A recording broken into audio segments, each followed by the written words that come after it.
Police আমাদের Heras করে এখন নিয়ে যাচ্ছে।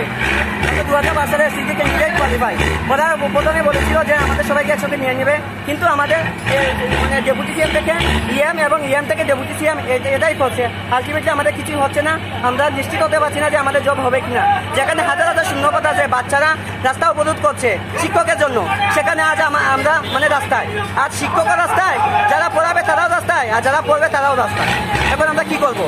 রাজ্যে বিভিন্ন স্কুল কালি দেখতে পাচ্ছেন আপনারা প্রতিনিয়ত একটা বা একটা স্কুলে বাচ্চারা মানে শিক্ষকের জন্য আন্দোলন করছে, কিন্তু এটার কোনো সুরাহা হচ্ছে না। যেখানে হাজার হাজার শূন্যপদ আছে সেখানে আমাদের নিয়োগের কোনো হচ্ছে না, কোনো ব্যবস্থাই হচ্ছে না। এখন এই অবস্থায় আমরা কি করবো বলুন তো, আপনারা বলুন। বা ত্রিপুরার যে সবাই আছে সবাই একটা বিবেচনা করবেন যে কিভাবে মানে টিচারহীনভাবে বাচ্চারা পড়াশোনা করবে। কোয়ালিটি এডুকেশন টিচারহীনভাবে কিভাবে কোয়ালিটি এডুকেশন হবে? ধন্যবাদ স্যার।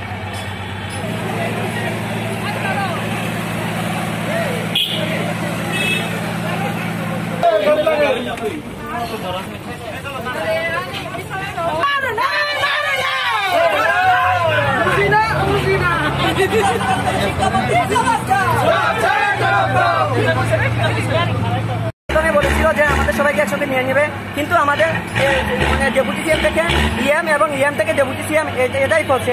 আলটিমেটলি আমাদের কিছুই হচ্ছে না, আমরা নিশ্চিত হতে পারছি না যে আমাদের জব হবে কিনা।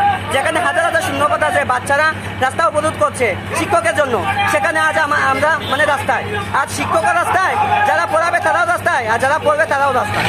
এখন আমরা কি করবো? তাতে বিভিন্ন স্কুল কাজ দেখতে পাচ্ছেন আপনারা প্রতিনিয়ত একটা বা একটা স্কুলে বাচ্চারা মানে শিক্ষকের জন্য আন্দোলন করছে, কিন্তু এটার কোনো সুরাহা হচ্ছে না। যেখানে হাজার হাজার শূন্যপদ আছে সেখানে আমাদের নিয়োগের কোনো হচ্ছে না, কোনো ব্যবস্থাই হচ্ছে না।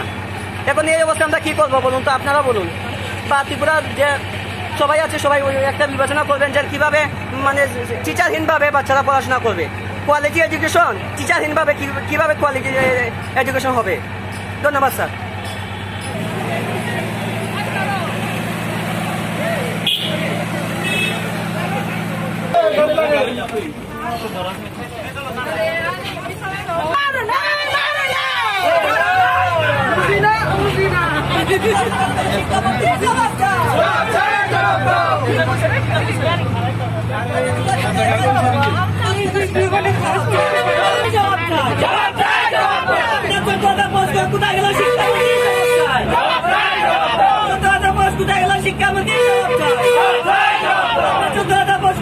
শিক্ষামন্ত্রী